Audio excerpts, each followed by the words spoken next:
they so confused. I don't know what to tell them. Why he do this, why he do that, how you do this, how you do that. Hell yeah, I'm trying to do what I want, and I get good grades, that's why I wear these hats with A's. These people recognize, that's why they stay up in my face, cause people always ask me all these damn questions. People always ask all these damn questions. Hey, all right. Welcome back to the Lighthouse series, episode 5, season 3. We're still in the house. I have the world renowned. I like to call Dr. Ham. How you doing? Hey man, that's how rumors get started, man. Hey. You're big to me. You're big to me. Hey man, you know, I tell you, man, it's always a pleasure, man. You know, we chop it up, you know, share ideas and ultimately get better understanding, man, to keep that lighthouse shining. Hey, and I love that we're doing it. I love that we do this as much as we can, even though we want to do it more. And I want to go ahead and throw that quick disclaimer out of what we're actually doing here.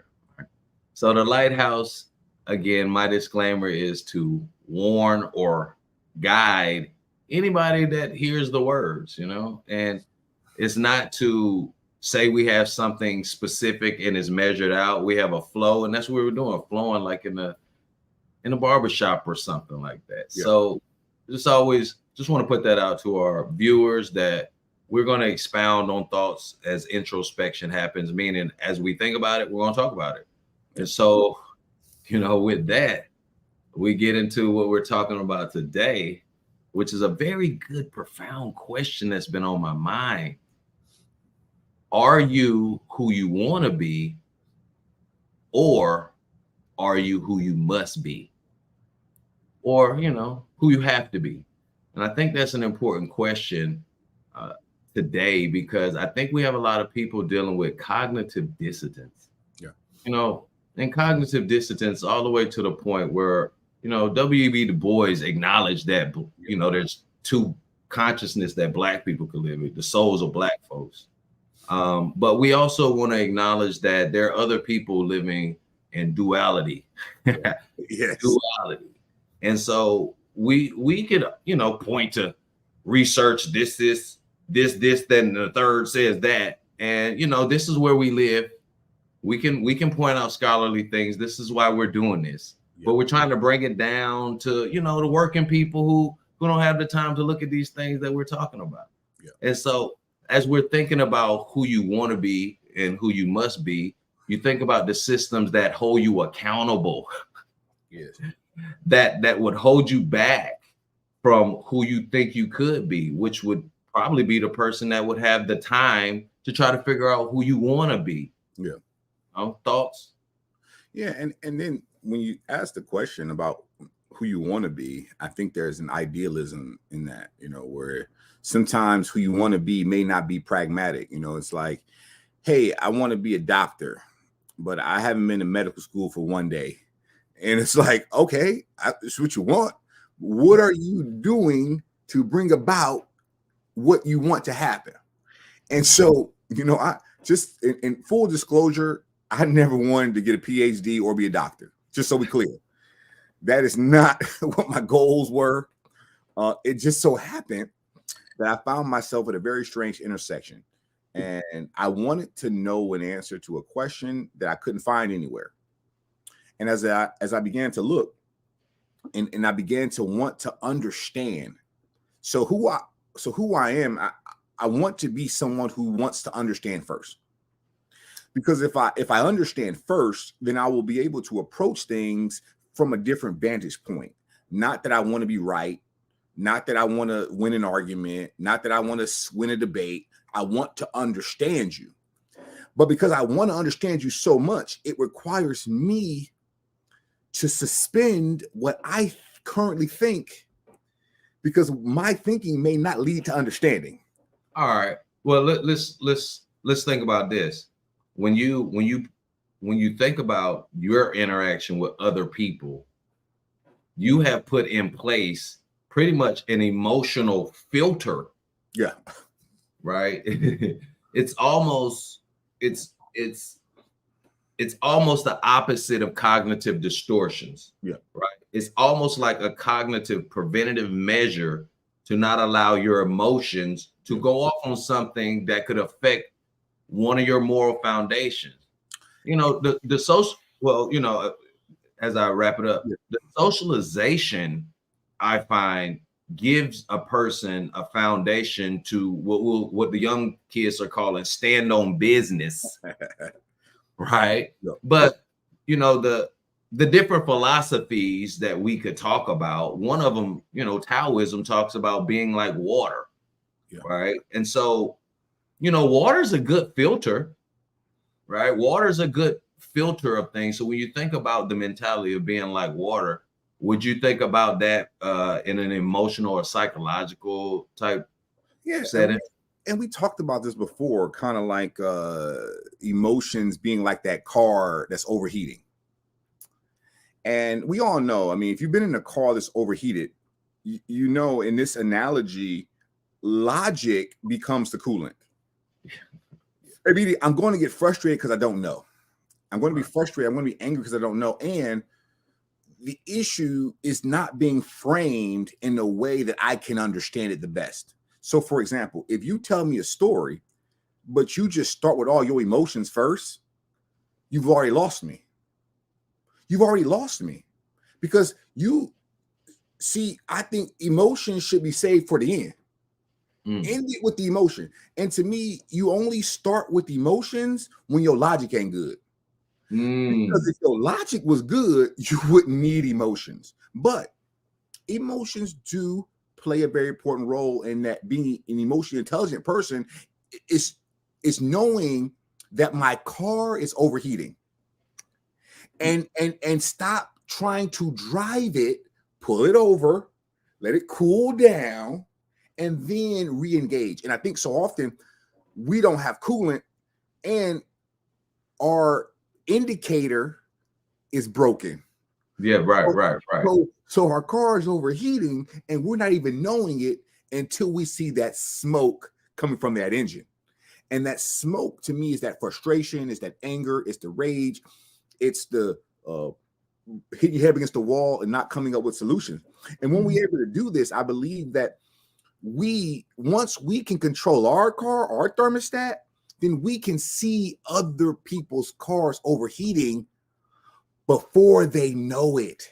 Okay, so now we love the analogy of the car here recently. Yeah. And I like it because we talk about performance. Yes. We talk about horsepower. Yeah. We talk about types of cars, right? And it's a great analogy because it likens the same analogy of rationality of the rider. Yes. And with the emotions being the elephant. Yes. Right. But in this particular case, it's an actual car. Yes. It's a car that can perform damn near like a Tesla, right? Right. But if left on autopilot, maybe, right? But if once at high speeds, you have to take the reins. Yes. And believe it or not, when you're at high speeds, stuff like that can flip you right over, right? Yeah. And so there's a lot of things that go into this analogy. You have the emotions being the temperature. We talk about the coolant, but we're talking about actually being able to perform. Yes. An example, not just anybody can come on here and talk crazy, yeah, right?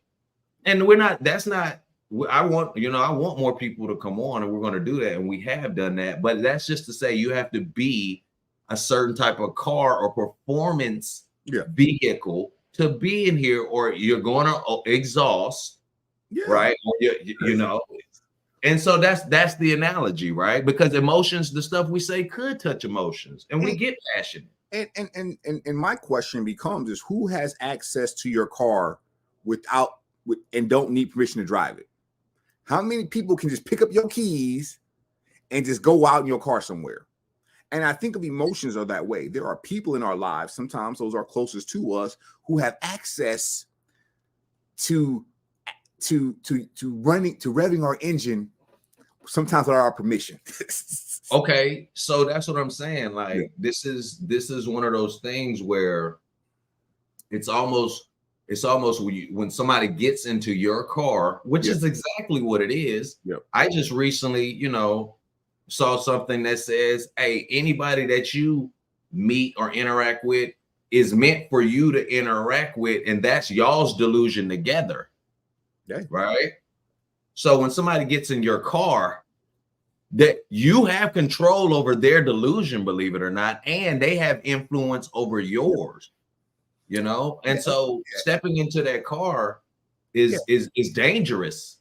Oh, I mean, and it can be. And I think that for me, you know, some cars have a regulator on there where you can't go but so fast. Governor. Governor. Yeah. And I think of it like, you know, my governor for my in this analogy, what I would say what governs me is this idea that there are laws at place that we may not know exist.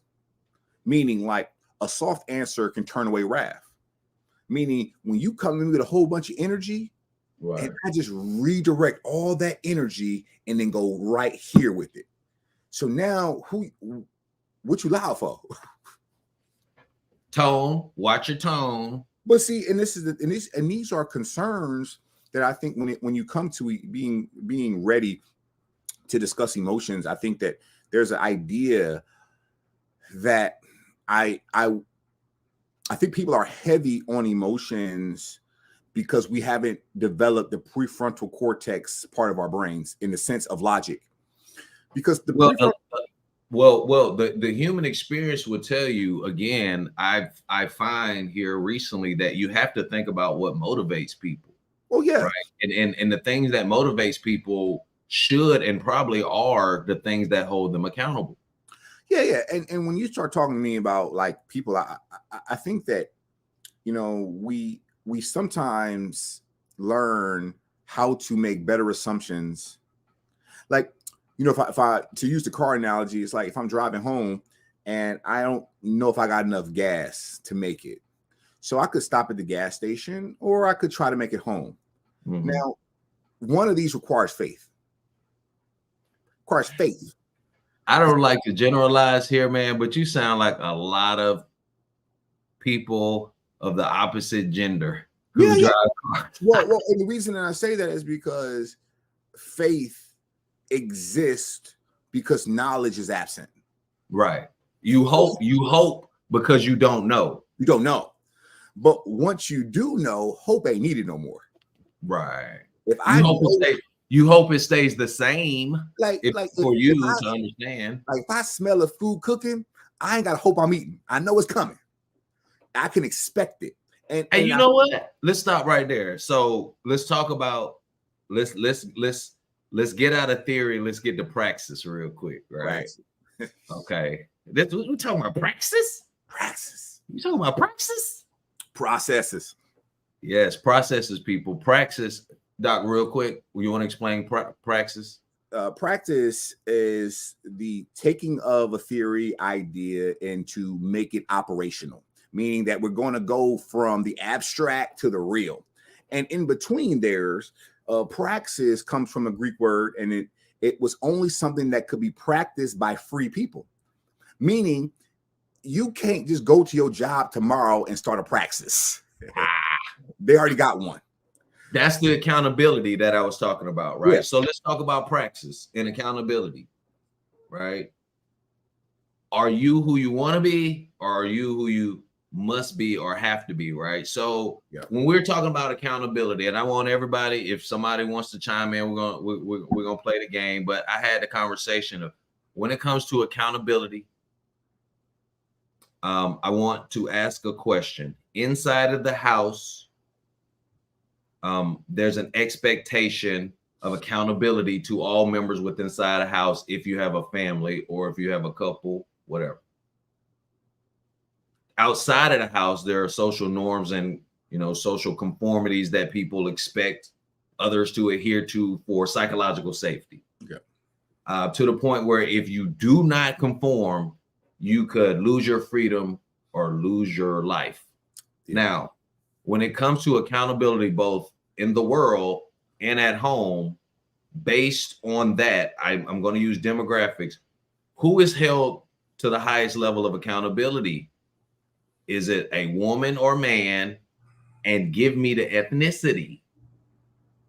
What ethnicity and what gender are held to the highest standards in our current society right now, I would say in America? Yeah, and I would unpack that a little more, because I think that when it comes to accountability and standards, I think that society is changing. And I think that when we start to look at standards, I think that some of the model of, I don't want to say socially, I think that we're getting to a point where we have individualized accountability, and we have tried to decouple any groups from that idea. Meaning, like, I don't tend to speak for populations or demographics without data. Right. I just tend not to do it because, you know, it can be skewed to how I perceive the phenomenon.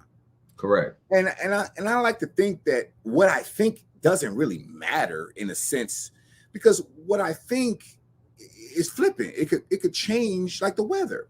What I like to do though is I like to try to understand the problem from a historical perspective.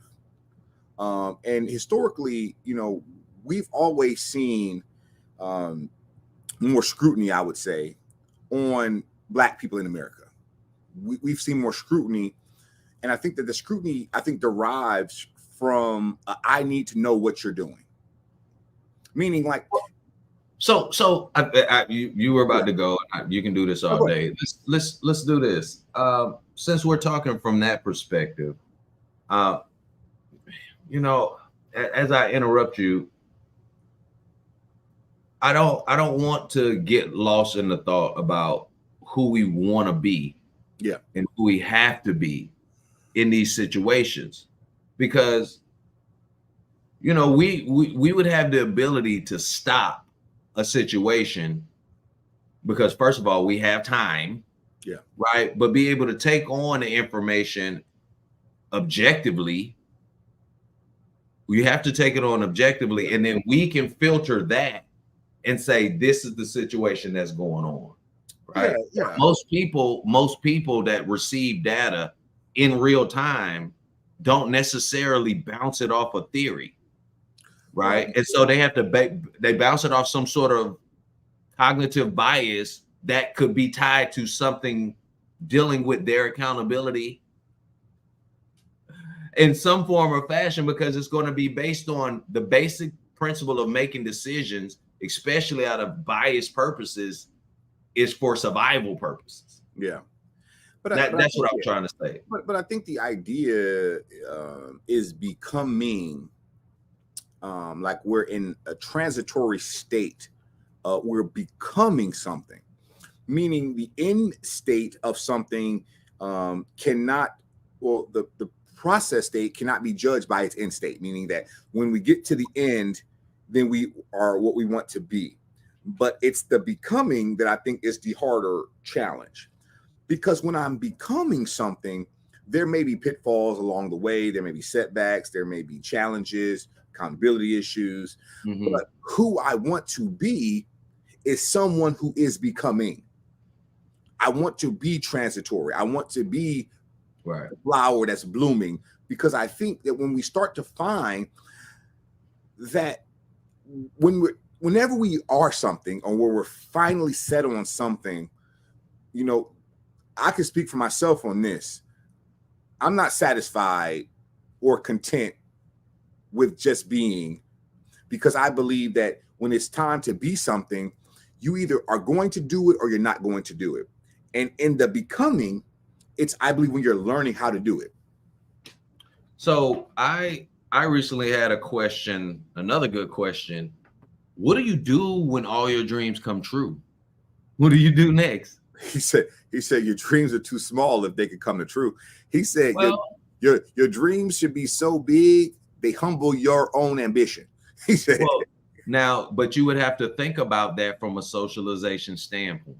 Yeah, I mean, but right? Because and the only reason I say that is because maybe one could come from a walk of life that you kind of had to do it by blocks of life, like making it to 21, want to do this by then, making it to 25, want to be here, making it to 30. You know what I mean? But like, but I think that the idea, I mean, from the philosophical, that's important. Hold on, that's important, especially from the same question that I asked you about the accountability for conformity outside of the house, because at the same time, one could have a dream that he makes it to an age. Yeah, I mean, and I think that the connotation of a dream is, I think it's kind of antiquated in a sense. I feel like we want realities. Like, I think we're tired of dreaming.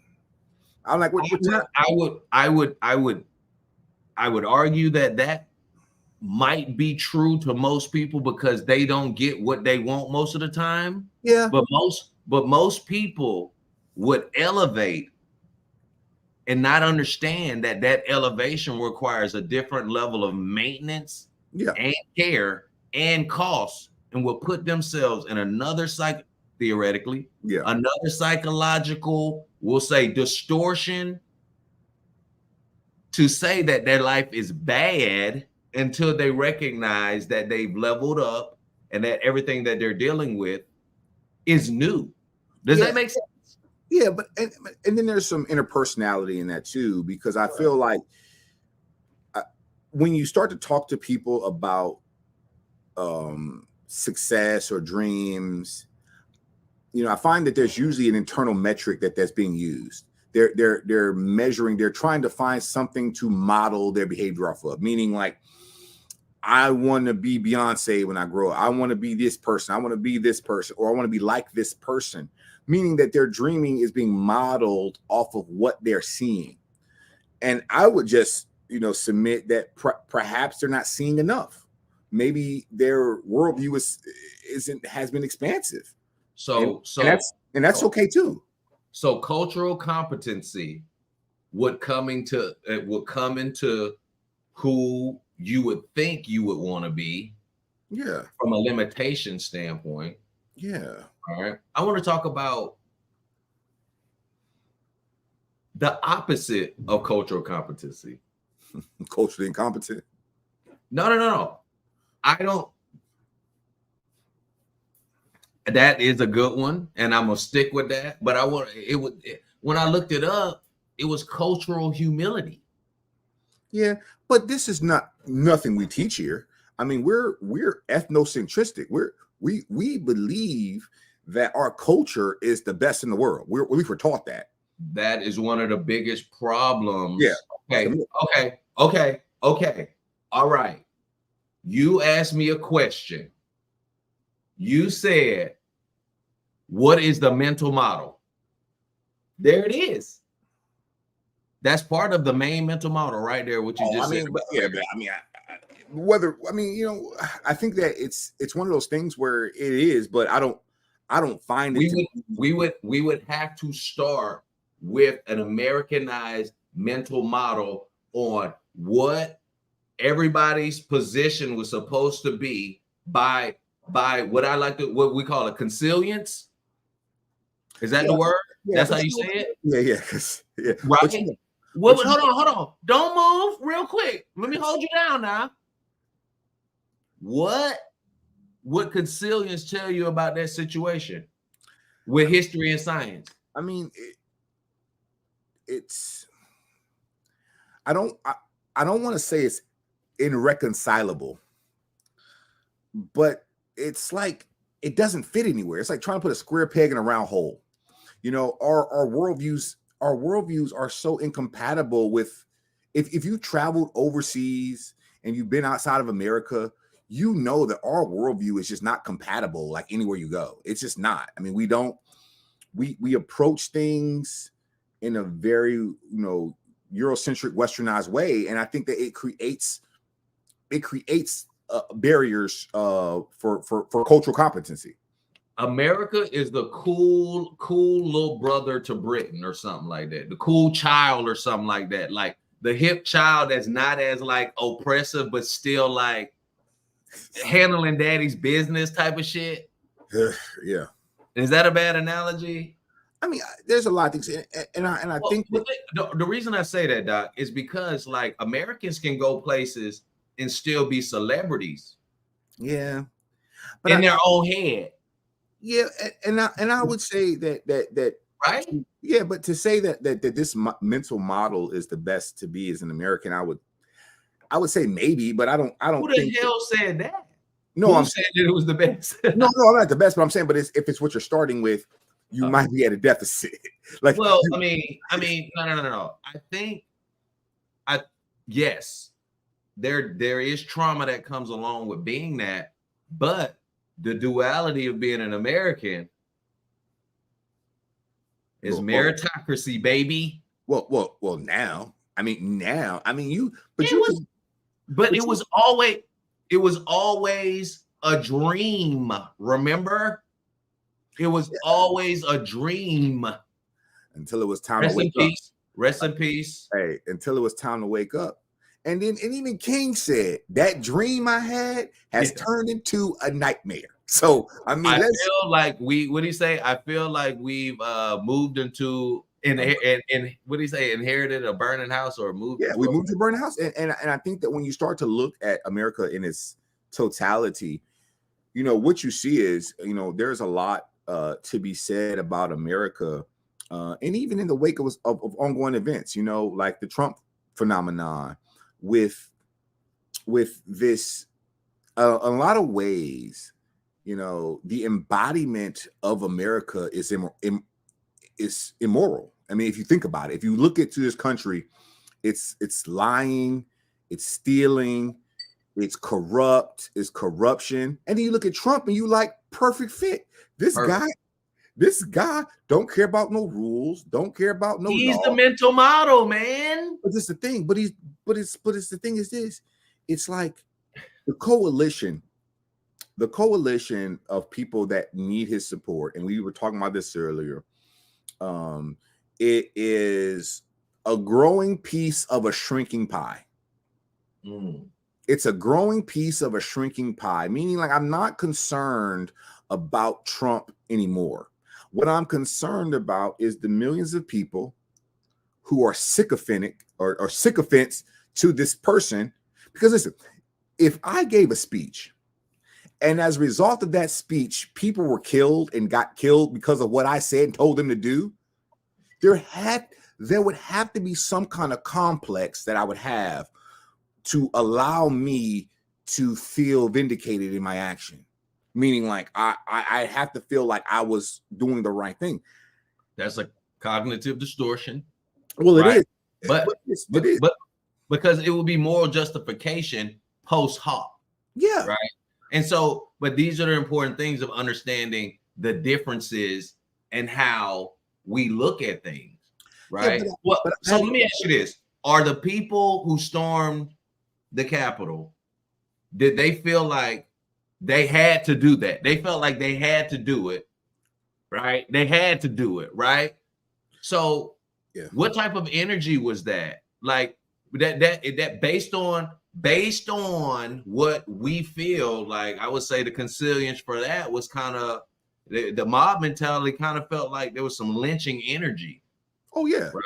And that was the same type of energy that would have been back then. Now that's not to say that those people would partake in a lynching, but it sounded like they were looking to do it that day. Hey, they did bring a gallows, right? And they did yell, "Hang Mike Pence." Okay, so, I mean, I'm not saying like I don't put nothing past anybody in this country. Well, that's what I'm saying, which is why you couldn't even be able to speak on behalf of a grown man that you haven't kept your eye on the whole time. Oh, yeah.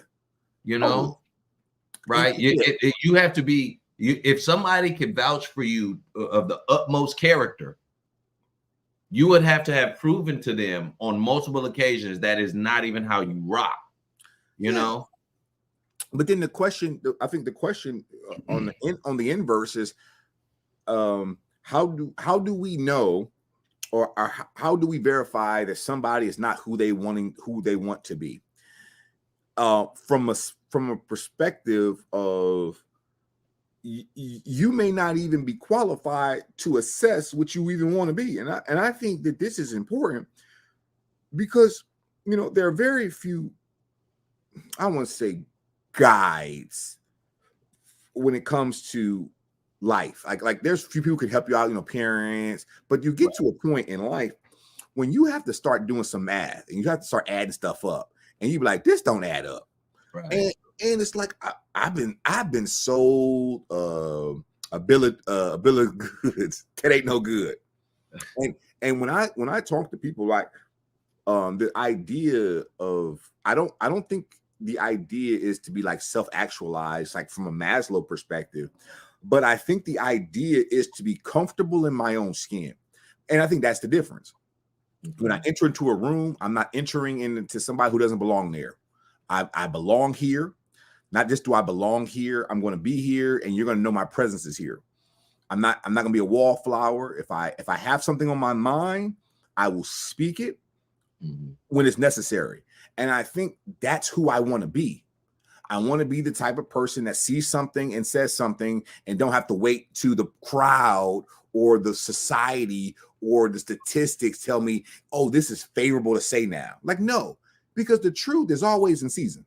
No matter. Well, so that's interesting, because what I was just thinking is that, you know, when it comes down to like logical fallacies, cognitive bias, cognitive distortions, they're all like self-satisfying. They're all self-satisfying to help, you know, it'll be like pacifying, right? You have to feel good about what you've done, what you're doing, what you're going through, because if you don't, you could have a breakdown. This is not who you want to be, right? You can't be. And so insert, hey, no. Of course not. That's not natural, right? If it's not natural, it's not good. So yeah, of course I'm going natural. It's like, no. We're not just leaning that way just because it makes you feel better, right? And if something can break down, when do you want to know it's going to break down? Do you want to know it can break down in a battlefield or in a classroom? You see what I'm saying? Like if I had to choose where the breakdown is going to happen, I think that we try to induce situations to produce, like, these are protective measures. Like I'm only using the fallacy because I'm trying to distort something. There's an argument and I'm losing, so let me put up a straw man real fast. Let me beg the question. Let me stipulate something that doesn't need to be stipulated, because I think that's like that sophistry. You nailed it on the head, though, right? As soon as the exposure happens, there is a retreat to whatever is safe, right? Because once you're exposed like that, right, it's just like, I always go back to when I used to teach. When I first started teaching and a student asked me a question and I didn't know it, I was angry at that student. Yeah. Why you ask me such a good question? Well, you know? But so if the goal of education is to bring something out of you, not to put something in you. If I'm thinking that, so that means that my instruction brought something out of you. That question wasn't even in your mind until my instruction brought it out of you. Now that my instruction brought it out of you, now we can discuss something, and that's what education is. Education is the discussing of what's been brought out of you, not the indoctrination of what was put into you. Because if I'm only going to discuss what I put into you and not what brings out of you, then I have to first understand that I have to give you a safe space. I have to give you a space where you don't feel the need or necessity to have a distorted view of what I'm saying to you. All right. So this is my cheap, tout for SALT and psychological safety. Yep. Right. And understanding that the first stage of psychological safety is inclusion. And so inclusion is a big deal in understanding a reverent environment, right? Because you ever try to make sure that, that the environment is good for people to enter, right? Like you had a conversation with someone before about, making sure they don't call certain people certain names, things of that. We always make sure that people feel comfortable, right? So the second stage of psychological safety is a learner. Being able to learn, being able to pull that information out, like you said. Third stage, collaboration. Fourth stage, challenge. Being able to challenge thought, right? Here we go with accountability now. Challenge thought. Yeah. Because you can collaborate, challenge thought without losing your freedom, life, or job. Yeah. And so I like to think of inclusion as, okay, it's like Groucho Marx once said, I will not join a club that would accept somebody like me as a member. Meaning, what is the standard for inclusion, like for being included? Because see, I reject the idea that you are included just because you want to be included. It's like, no, you're included because you are bringing something with you to the inclusion. You're bringing something. And in most instances, it could be just yourself. It could be your personality. Because when you create a standard that anybody can be included, what you have created is no standard. Okay. So what I found with the squared away lens theory, from the human friend, partner, lover complex, what you have with, if you don't have a friend complex, right? So there's no friendship perspective with anyone. What you will have with most people is a human and partner relationship that's transactional. Yeah. Right. And that can even come in the lover's conscious when you're having sex. Hey, I'm gonna get mine, get yours. Friends with benefits, even. Yeah. Funny, because you would actually have to be friends, and it don't work. Right. So understanding that sometimes a social identity deals on a reciprocity. Yeah. And I would say to the highest form, when we talk about our social identities and the consciousness which we live, and we're talking about our ascribed positions at this point in time. Yeah. Right. There's a certain privilege that comes along with, certain demographics. And what's the reciprocity there? Yeah. Right. Complicitness in silence. Oh, yeah. Right. And so are we getting deep? No. Oh, no, I am not. Tight. Because at the end of the day, when it comes down to accountability, this is where your cognitive distortions, I speculate, theorize, hypothesize, live. Yeah. Accountability, and that's what I want to prove eventually into mental model myopia. Accountability is the trigger for cognitive distortions, bro. Yeah, but I think that when you start to say accountability in the sense that any accountability, any entity where you can create a Venn diagram and you are some pillar physically, spiritually, emotionally, financially, if you're contributing to a source, you would expect there will be, if you're contributing to a source or a source is contributing to you, and there's reciprocity in thought and action, there is accountability on both sides. Oh yeah, I was just saying it like the double-edged sword aspect of accountability, because some people say accountability when they mean responsibility, meaning like you're meaning like, how are you going to hold me accountable if I'm not responsible? And I can divide the two, meaning that it's none of my family members owned any slaves. Okay, so I'm not responsible for your treatment. However, I can be accountable because I live in a system that directly benefited from that labor of your descendants. Hey man, that was That was pretty hot right there. I like that one. But I say the word we don't like responsibility either, because when I'm responsible, then I am going to be liable if something goes sideways. So I'd rather defer my responsibility to someone who I feel is more able to handle it, because I had no training on how to be it. Well, the responsibility factor that we fall into now, those are based on socialization and, based on hereditary and cause and effect. Yeah. So every responsibility that you have you inherited it or you created it. Would you agree or disagree? For responsibility, you either created the responsibility or you inherited it.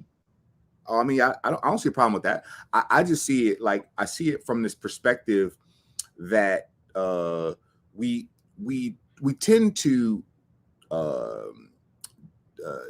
defer sometimes when it's like the position, like, okay, you are the leader because your position says you're the leader.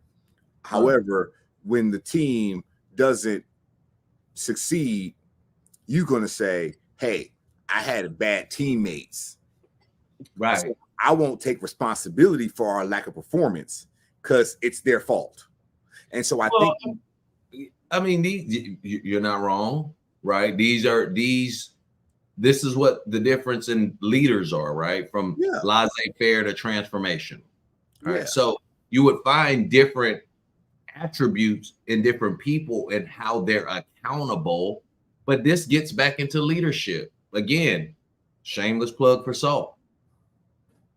Light, life, leadership, love, right? And I think the ability to take the framework of SALT, and it's a compound interest thing based on time, but it's an evolution of a relationship as well, right? Because you remember I gave you those frameworks, human, friend, partner, lover. Yeah. But this lover's complex lives in the squared away love theory, right? But the thought of lover is just the thought of showing love, right? Because if just like you and I, right, colleagues, this, that, and nature, never will hit lover. But again, we have a love for certain things, right? Love for human beings. And so that love brings us together for what we do here, right? So you're able to identify frameworks and drill down on them from a leadership perspective. This is why I'm saying this. From a leadership perspective, right? You have to, again, psychological safety. That's one of the first things you're putting down. You're having a good environment, which is reverent. You're being intentional in your development and the development of others and their perspectives, taking those in.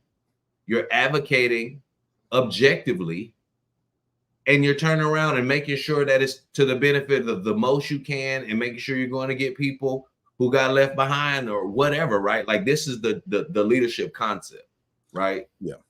Okay. I'm just that. And so when we think about leadership from that, that's what we're saying. Go ahead, sir. No, I follow you. I was just saying it to this idea that you talk about transactional or situational leadership, because the idea that if I don't build accountability into the process, then it usually doesn't exist. Meaning, like I have to put checks and balances into my processes, because I won't have time maybe to go back and validate if they're there or not, or if they're sufficient. And so I think as we are conflict averse people, I think that most people aren't looking for conflict, or the idea that I like the reluctant leader. It's the one who says, you know what, I see something that needs to be done. No one is doing it. I'll do it without being told. I see a need, and I'm going to automatically feel said need. And that type of training or that type of reaction has to be programmed into the individual. You have to program that into the individual by repetition, by ad nauseum studying about certain things, so that I can have the answer before the question is even formed, because I'm not sitting and waiting for the next thing to happen, because I'm already going to the next thing. And I think as leader, or to your point, I think that what you see is that there are those who can anticipate the issues or challenges before they arise tend to be more successful, because they've already built into their processes measures or metrics to say, hey, we're on the right track. This makes sense. And if it's not, how are we going to shift focus in the event that it goes off track? Okay. That sounds like something that we been talking about for a while now. Yeah. That's how to identify it. Yeah. And we're talking about identifying those qualities. And being intuitive as opposed to being observant, meaning I think a lot of people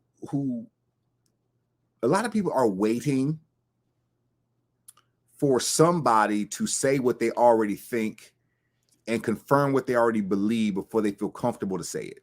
Well, that's another level of moral rationalization. Well, yeah, but I mean, I'm talking about in finding your voice, meaning like what does my voice sound like when I speak up on an issue?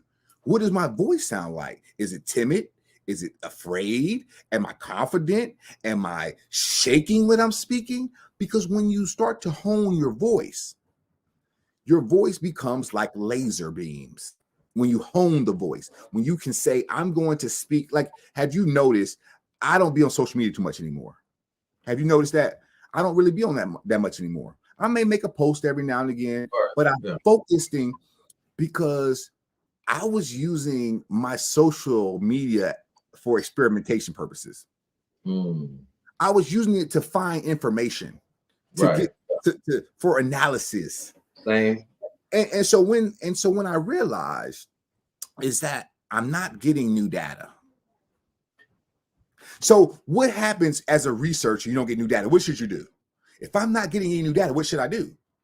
You can make your conclusion now. I can make a conclusion, or I can go and get alternative data from different sources. Oh, okay. Yeah. And now I can collaborate, or I can now correlate. Am I getting, because you know how it is, people talk differently online than in person. Right? Yeah, just like people. Yes. And you know me, I feel it's the same reason that the Ku Klux Klan wear the hood. And that's why I just did not say what I was going to say. Anonymity, because when I'm in your face and talking to you, this is more instructive, because when I'm on social media, I'm not writing to an individual. I'm writing to the people who will see my response to the individual. I'm thinking about them, not you. And you think I'm responding to you personally, but I'm not. I'm responding to those who are going to read it, because I understand that I don't have to win any debate with anybody online. All I have to do is get more people to agree with me than agree with you. Right. And for internet purposes, that don't mean I'm right. Right. It don't mean I'm right, but it does mean that I'm in a domain where I learned two things. One, do not initiate any conversation with anyone. Right. I don't initiate a conversation with anybody anymore. Don't initiate a conversation. And by doing that, that's unfortunate. Well, no, but by doing that, what I'm learning is that is there an educational value in it, as opposed to is it a being right value to it? And it doesn't matter to me either way, because if I'm learning how to use the mental model, if I'm learning how it works, then I understand I have to find what is at its core, what is at the foundation. And if I do not offer an alternative, because here's a good example, man. I see a lot of people online, and I'm friends with like a big plethora of people, man. I got like, atheists, all that spectrum. But I hear people talk about people who are religious, and I hear them say things like kind of making it sound like they're backwards, they're stupid, they're not intelligent. They're like, and I'm just like, I'm like, this isn't how to connect with people. Right. Like, this isn't an effective strategy. Because I want to know more. I want to understand more about what you are saying. Because in the event that I'm understanding, that I will understand that you only believe this because your mom and daddy did. Framework. Like you ain't really invested in this. You just in this because you got your own motives. You know, you here for socialization. Now, let me ask you this. So when it comes down to what we're talking about right now, let's play a little game. Okay.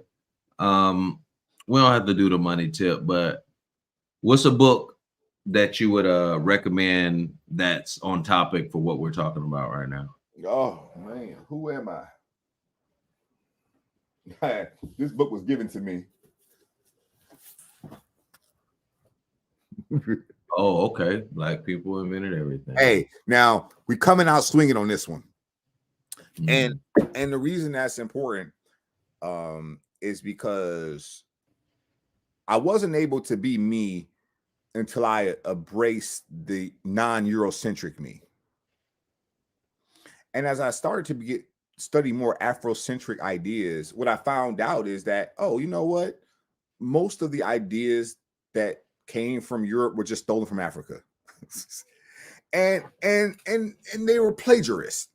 Right. And so when I start to understand that one of the greatest things that we have, and I think today, is that when I read about Black inventors, what I'm always talking by is it's necessity that creates invention. Oh, yes. Necessity. And when you get free labor, you have no necessity. When you're getting free labor, you have no necessity to be more efficient. Yeah, I would agree. Now, you have one of my sayings I've always said is my innovation comes from irritation.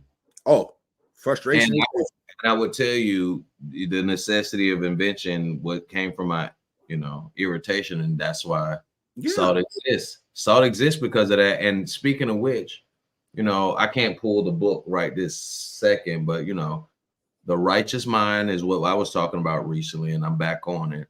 But Jonathan Hyde, and it's just talking about those moral foundations. I think understanding those moral foundations and understanding just six things that can trigger people in tandem, and then don't always have to be that one, but it harm and care, fairness and justice, loyalty and subversion, authority, sanctity and liberty and oppression type stuff. It goes, and like as soon as it gets hit, it's going to set somebody off emotionally to go down whatever road they're going to go down. And you know me, man, I'm a firm believer that morality only exists for power. That's what it's for. Like, morals only exist for power. Like, they don't exist for nothing else. Like, it's a way to keep power and to stop people from getting power from those who have it. Because you have to follow what I think is morality. Right. Because the moral understanding would shift once power came. And it's like, okay, now I got this power. I got to keep if y'all don't learn it how I taught it. I mean, yeah. And so when I see people say morality to me, my first thought is like, what car are you trying to sell me? Because I understand, like, and that's why the Old Testament will never go anywhere, despite because there is no higher morality than when you can kill somebody for your deity. Like when your God sanctions you to murder people, then you're a moral monster. Oh yeah, for sure. You're a moral monster. And we've created with this country Christian fascism, Christian nationalism. Yeah.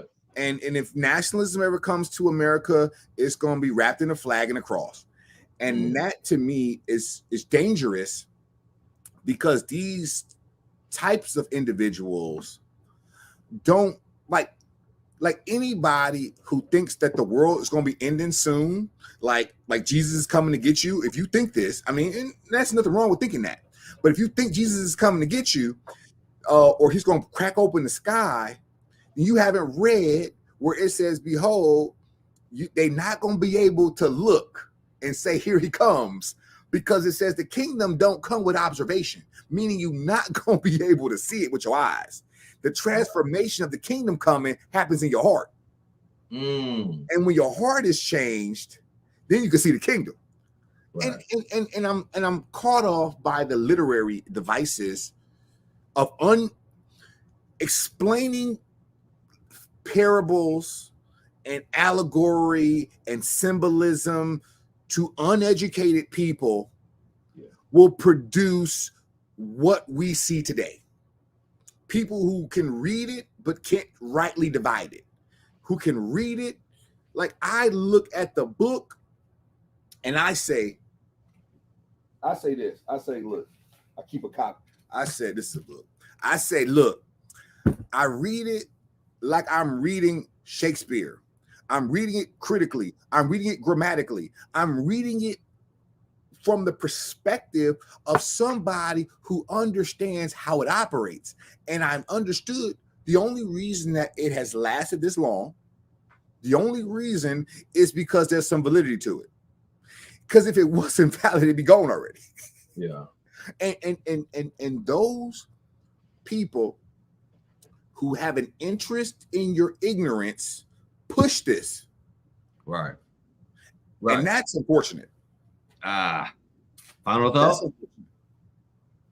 That's my final thought, man. It's unfortunate. That's your final thought.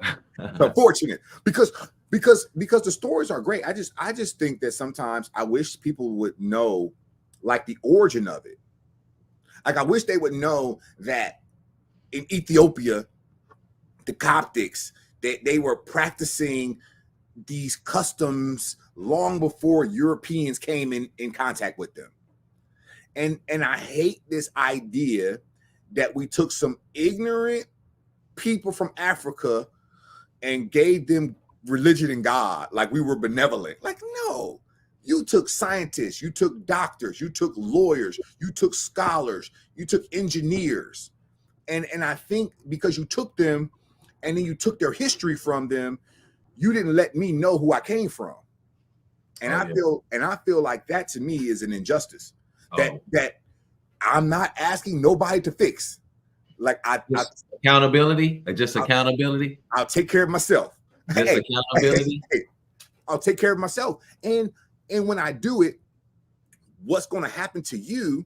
And I didn't realize, somebody said something to me a while ago, and they said it was talking about hair standards and black, the crown neck with black people wearing cornrows, and essentially like this assimilation of idea. Like, hey, we Americans here, so we have to all, be in lockstep with policy. And I said, listen, freedom of expression is important because I don't control how my hair comes from out of my head.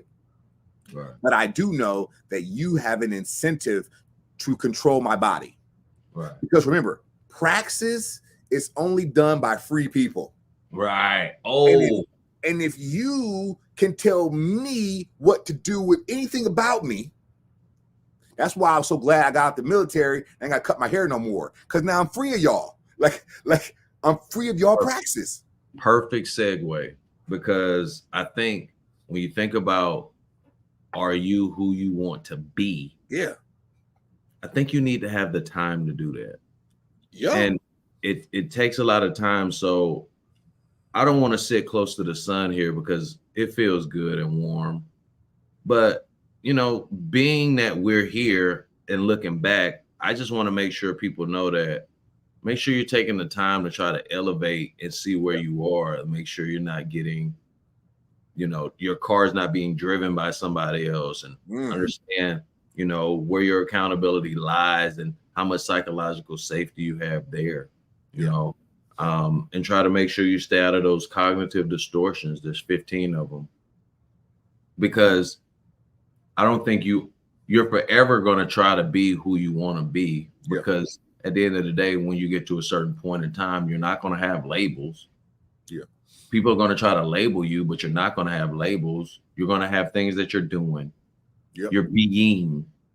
Yep. And so, you know, with all that, when people are asking me questions, you know, I always got something to let them know. And it's, you know, don't worry about it. So with that being said, Doc, we're going to send them out like this. Go ahead and check your follows and likes. Hey, back again. You already know who it is. KJ. Hey, for all those people in my business. Hey, don't worry about me. Hey, don't worry about it. Don't worry about it.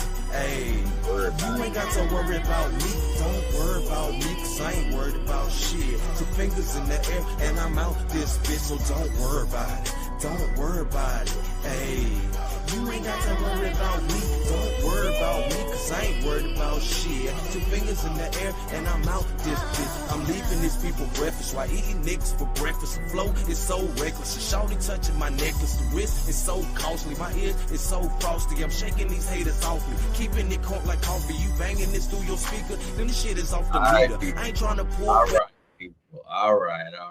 New outro song. Do the song. A pleasure to many. Hey, we'll see you later. Yep. Out here on Objectively Aggressive Lighthouse series. OA. OA all day. Hey, shop that OA by KJ too. Show your reverence. We out on this side.